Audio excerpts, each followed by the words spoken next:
Lesson 6.3 is about proving identities. So we're going to do a recap from lesson 6.2 first. So this is where I split 75 into special triangle angles. For example, 45, 30, 60, 90. Those are the angles you want to use instead. So 75 degrees can actually be written as 45 degrees plus 30 degrees. So then I'll use, from lesson 6.2, an identity which is equal to that. So whenever we're working with splitting the angles, 10AB is actually equal to 10A plus 10B divided by 1 minus 10A, 10B. So that's equivalent to it. So what I can do is replace 45 plus 30 degrees with those values right there. So I would start with 10, 45 plus 10, 30 over 1 minus 10A, which is 45 degrees, times 10, 30 degrees. So this is your angle A, this is your angle B. So now we can draw our special triangles to use those as references. So whenever we have our triangle with 45 degrees, we know that opposite to 45 degrees should be 1, 1, and the hypotenuse should be root 2. And then our second special triangle is where we have 60 degrees, we have 30 degrees. 30 degrees should always be opposite to 1. Your hypotenuse should be 2, and your adjacent side should be root 3. So once I have those, I will replace tan 45, which is opposite over adjacent, with just the value of 1. Plus tan 30 is equal to opposite over adjacent, which is 1 over root 3. So that is the top of the fraction. So I can write it like that and then say dividing by the bottom, which is 1 minus.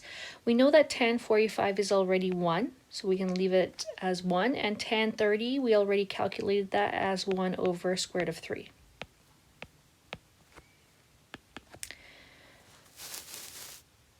So in this case here, what I can do is I can get common denominators. So I can multiply the top and bottom, or actually I'll rationalize this first. 1 plus, I'll rationalize 1 as 1 over root 3 as root 3 over 3. So I'll do that to the first fraction. Divided by 1 minus, I'll also rationalize the second fraction, which will be root 3 over 3 as well. So we're going to have 1 plus root 3 over 3 divided by 1 minus root 3 over 3. Now we can get common denominators by multiplying this first number 1 by 3, the top and the bottom, and the same thing with this one, top and bottom, so that we can combine the fractions together because there's addition and subtraction. So then I'm going to have 3 plus root 3 over 3 divided by 3 minus root 3 over common 3. Now, whenever you have division, you can always flip that second fraction and change it to multiplication.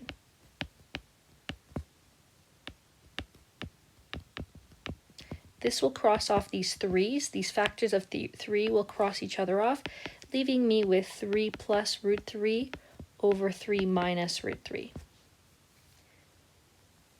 And then I want to rationalize this. So my last step will be to multiply the top and the bottom by its conjugate. So 3 plus square root of 3 at the top and 3 plus square root of 3 at the bottom. So you're always multiplying by the conjugate, which is the opposite sign that you see in the denominator.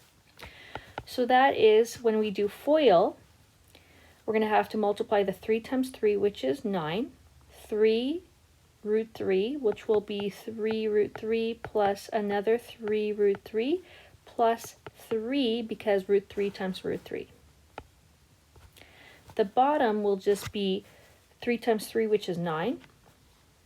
And then if you do the middle, the outside and the inside terms will actually cross each other off, so we don't have to do those. So all we really have to do at the bottom is multiply the first terms and the last terms together to give us 9 minus 3. So that's going to continue to give us 9 plus 3 is 12, plus 3 root 3 plus 3 root 3 is 6 root 3, over 9 minus 3 is 6. And our last step will be to divide the coefficients by 6. So I'm going to have 2 plus root 3 as the final answer. So what you can do is confirm this into your calculator. If you want to confirm that you rationalized properly, you could take this answer right here, or this part of the question right here before you rationalized it, and then you can put that in brackets. 3 plus root 3 divided by, in brackets, 3 minus root 3. So that gives me about 3.73. And then you can put 2 plus root 3 in your calculator, and you'll see that they give you the exact same value. So that's how you can check if you rationalized, in this case, properly, to give you tan 75. And you can also see that tan 75 is equal to 3.73 if you are in radian modes. If you are in degree mode, that would change your answer, so you would have to change it all to degrees. Okay, so in this lesson, we're trying to prove identities. We're trying to prove that the left side is equal to the right side. You cannot perform operations across the equal sign when proving. So we have to keep the left side separate than the right side when we're working on this. And so these are some tips and tricks that I want you guys to kind of note when you're doing this stuff. So the tips and tricks are: always try to get the trig functions to look like sine or cos. And then always start with the more complicated side. So you want to look at the left side or the right side and say which one is more difficult looking. Start with that side. You might need to factor. So look for something that you might need to factor, like a difference of squares. Look for common denominators, try to factor those out.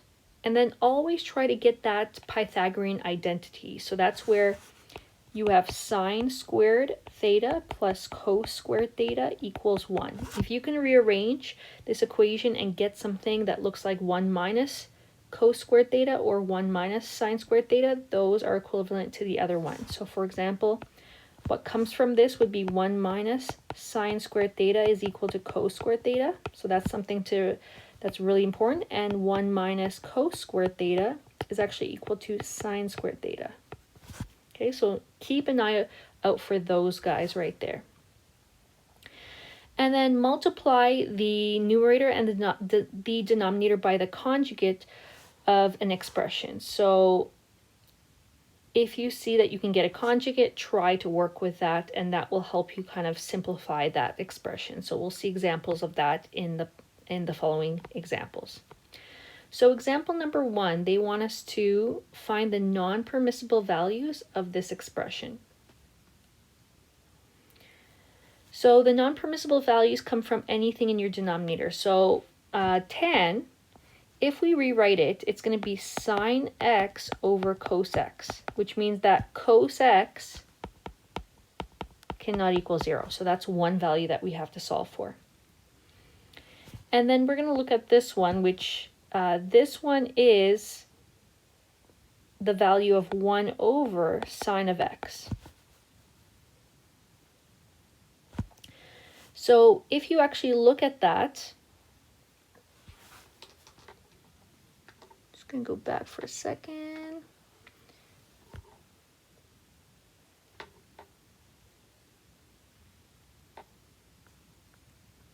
So in this case as well, we don't want that sine of x to be equal to 0 as well, because it's in the denominator. Okay, so those are all the values that we would be looking for in this case right here. So in this example, we want to find any time that occurs. So that would be like the general solution that we're looking for.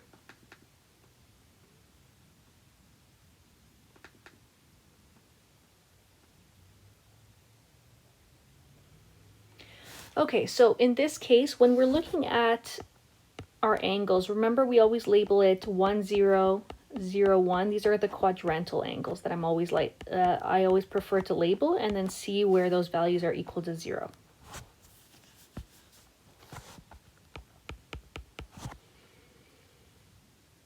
So here, let's look at where sine is equal to 0. Sine is equal to 0 when the second coordinate, meaning the y-coordinate, when y is equal to 0. So the y-coordinate is 0 at 0 degrees and at pi. Okay, so we see that 0 pi and then it repeats itself at 2 pi. So that would be the same as saying every pi. Okay, so when we're talking about sine, we can say that pi n is an element of integer. So that would be a way of summarizing when sine is equal to 0. So these are the values that are not allowed. And then let's look at cos. Cos is going to occur when your value of x is equal to 0. So when is the coordinate equal to 0? Well, we can see that that's going to occur at pi over 2, which is 90 degrees, and that's going to occur again at 3 pi over 2. So far we know that a way of writing that would be pi over 2 plus pi, which is 180 degrees. So every pi value after that, it's going to have a non-permissible value. Okay, so what we can do is summarize this. Well, we know that there's going to be a non-permissible value here, here, here, and here if we look at both sine and cos. So that would be every 90 degrees, there is going to be a non-permissible value. So we're going to summarize all of this to be x cannot equal pi over 2n, meaning every 90 degrees or every pi over 2, we're going to have a non-permissible value. So that would be our way to summarize all of this into one general statement. Now it says verify that the equation may be an identity either graphically using technology or by choosing one value for x. So we can plug in a value, for example, of, let's say, something that's not a non-permissible value. So I would pick something like 45 degrees. If you plug that in, you can see that left side equals right side. So we can always choose either to be in degree mode or in radians mode. So if you're in radians mode, then you would use something like maybe pi over 4. Okay, so pi over 4, let's see if there is a value if left side equals right side for pi over 4. So you would put 10 pi over 4 into your calculator, then you'd put multiplied by cos pi over 4. Take that answer and divide it by, in brackets, 1 over, we have cosecant, which is the same as saying 1 over sine, and then we would write in brackets pi over 4. And that would be the left side of your equation for me was equal to 0.5. The right side of my equation, I would have to go 1 minus, and then in brackets, I would have to do cos pi divided by 4, close my brackets, and square it. So that would also equal 0.5. So I know that this is an identity that where left side is equal to right side. So this does work. You could also graph the left side, graph the right side, and see that they overlap each other. Our next one is to actually prove that this is true for any permissible value, meaning any value of x that is allowed. Is the left side actually equal to the right side? So we always start with the more complicated side, and in my opinion, that would be the left side. So I'm going to write that out. We're trying to make it look like the right side.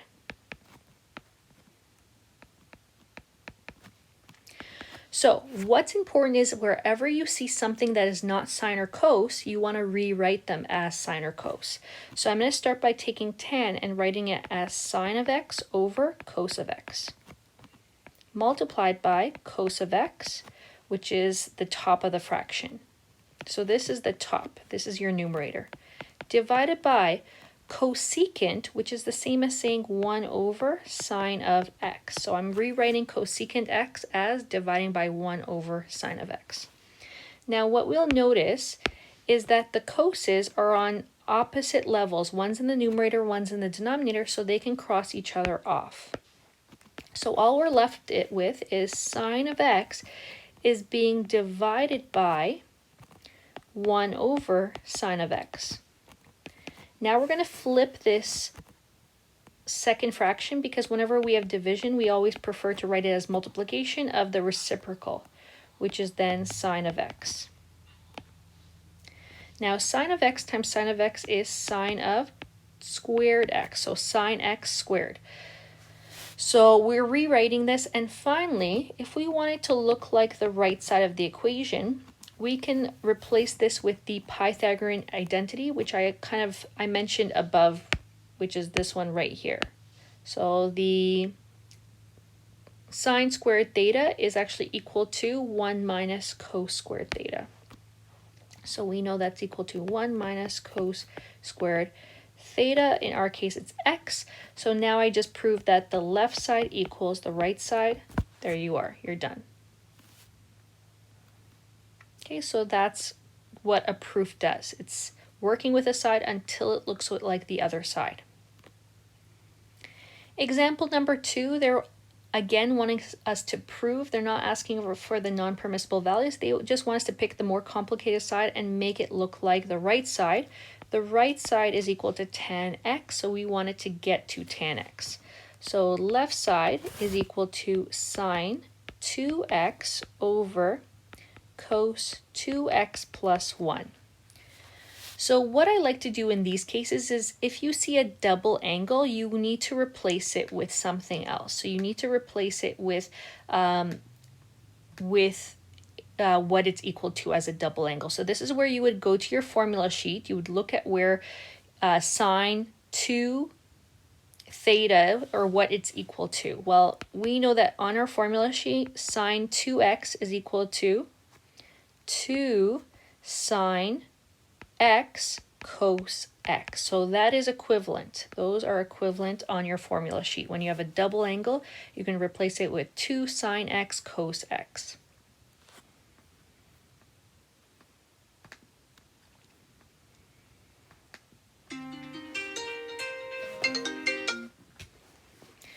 Next thing I would do is I would replace cos the double angle. So I would say cos, instead of cos 2 theta, I would write it as, or cos 2x,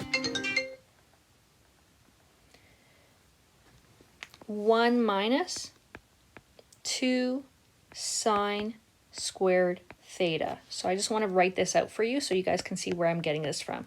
So on my formula sheet, it gives me this, and it's equivalent to 1 minus 2 sine squared theta, or the other Greek symbol.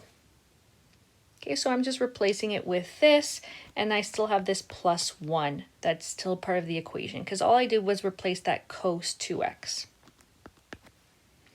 Now, what you can do is add the ones together at the bottom. So 2 sine x cos x over 1 plus 1 is 2 minus 2 sine squared theta.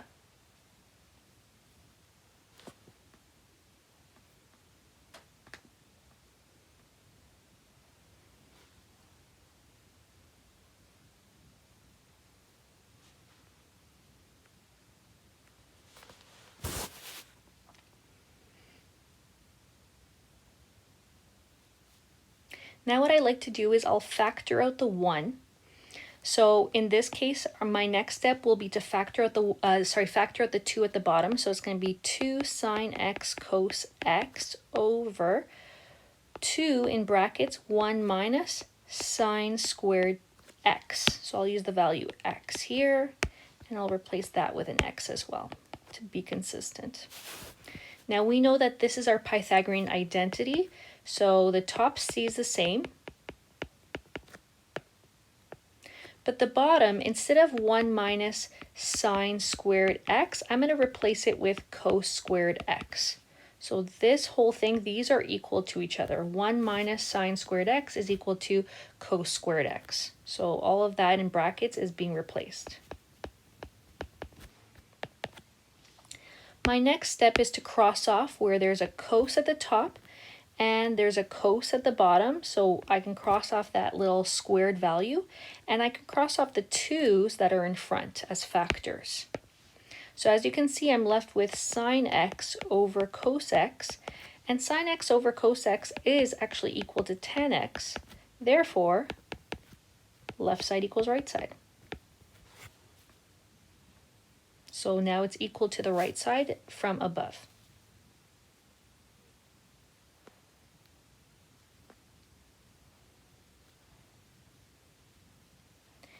Example number 3, what looks like it's more complicated is now the right side of the equation. So I'm going to work with the right side versus the left side. So the right side is equal to secant x minus sine x secant x all over cos of x. Secant, I'm going to rewrite it as 1 over cos of x. And again, secant, rewrite it as 1 over cos of x. All of this is going to be divided by cos of x. Now, what's important here is common denominator. So once I kind of get it to look like two fractions in that brackets, I'm going to get common denominators, which they are common if you actually look at them. So there's a 1 underneath sine of x, and I can multiply the tops together, leaving us with sine x at the top over 1 times cos of x, which is cos of x. So this is all being divided still by cos of x. Now, common denominators means you can write it as 1 common denominator, and at the top you're going to have 1 minus sine of x.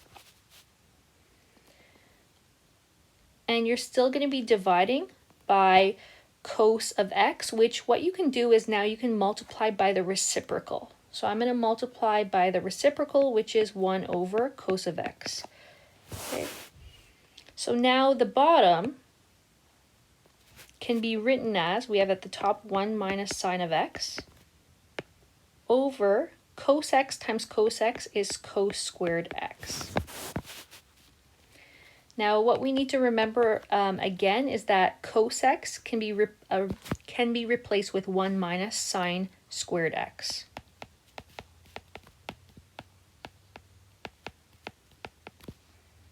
So that's from the Pythagorean identity that we wrote up above.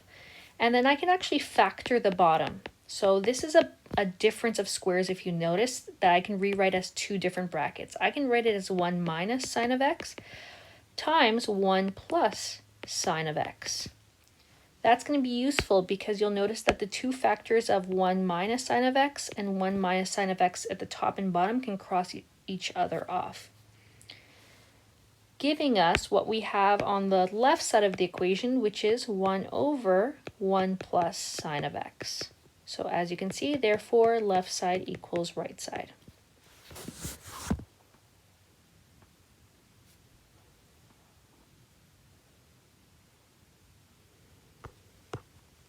Example number 4, they kind of both look complicated. So in this case, it's up to you which you want to start with and kind of work your way towards it. I'm going to start in this case with, I'm going to start with the left side and trying to get it to look like the right side because I have a lot of double angles there. Okay, so I'll start with the left side, and I might prefer in these cases to work with both sides to try to get them both to look like something. So I will start with the left side and kind of work our way to the right side. And then if the right side is very complicated, I'll start to work towards getting it to be simplified. So this one's a more complicated one, as you can see.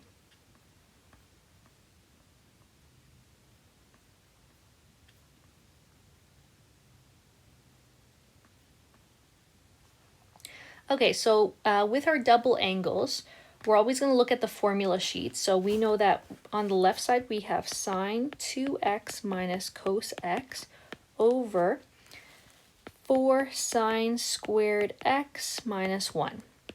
So our double angle for sine, I'm always going to rewrite it as 2 sine, in this case, x cos x. So this comes directly from our formula sheet. I'm replacing the sine double x, sine 2x. At the bottom, you'll notice that there is, it's a difference of squares here. So I can actually factor out, I can write it as 2 sine x minus 1 and 2 sine x plus 1. So that's your difference of squares that I'm factoring out. And now your goal is to get the top to look like one of the factors for the bottom so that they can cross off. Well, if you notice, the top has a common factor of cos, which we can factor out. So I'm going to take cos x outside of the brackets, and that leaves you with 2 sine x minus 1. At the bottom, we have the same factor, so we're not changing the bottom right now. And then you should notice that the two factors that are identical at the top and bottom should cross each other off, leaving us with cos x over 2 sine x plus 1. Okay, so for now, I'm going to leave it as the left side being this, and now I'm going to work with the right side and try to get it to look like that, so I can prove that left side does equal, in fact, the right side. So I'm going to rewrite the right side first of all.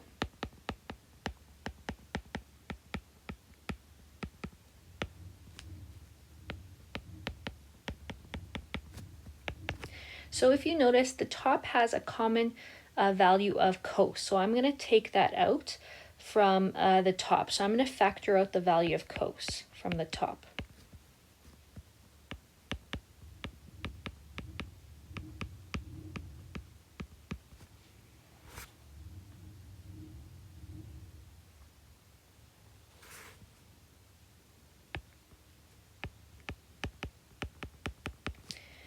Now this guy right here is your Pythagorean identity.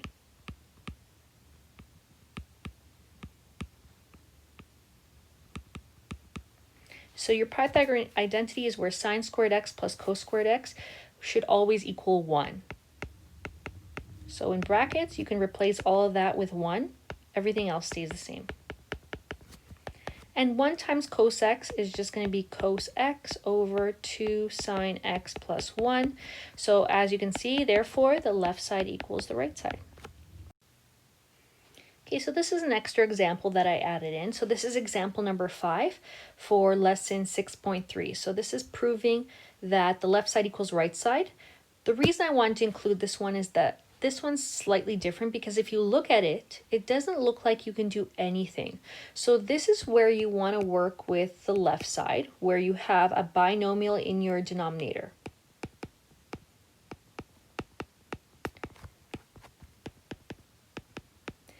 And this is where you'll want to multiply that denominator, the top and bottom, by its conjugates. So the conjugate of 1 plus cos of x.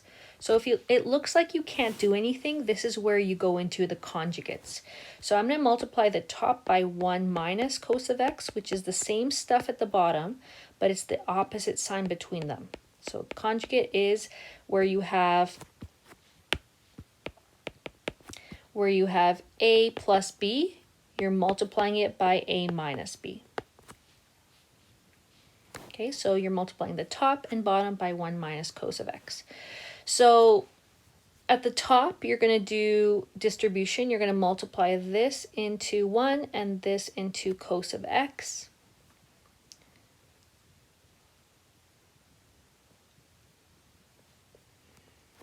And at the bottom, you'll notice that I have that you're only going to have to multiply the first and the last together. Now, if you want to save yourself time, you'll see that if I just leave it as separate pieces, it'll actually make it easier. So I'll just write it out because sometimes I can cross things off just by leaving it as it is. The bottom, I'm going to have to do FOIL, which means that the first terms are going to be multiplied 1 by 1. 1 times 1 is 1. Then you're going to multiply your outside and inside terms, which will cancel each other out. And then your last terms will be then minus cos squared x. Well, 1 minus cos squared x is actually equal to sine squared x. So at the bottom, we can replace 1 minus cos squared x with sine squared x. And so you'll notice that the top and the bottom both have a factor of sine that can be crossed off. And so what you're left with is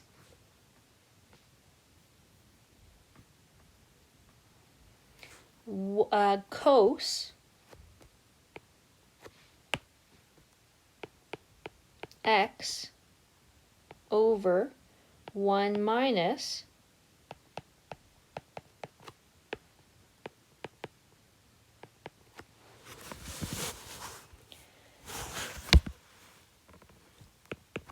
and then the last thing we need to rewrite it is that cos x over sine x is the same as saying cotangent x.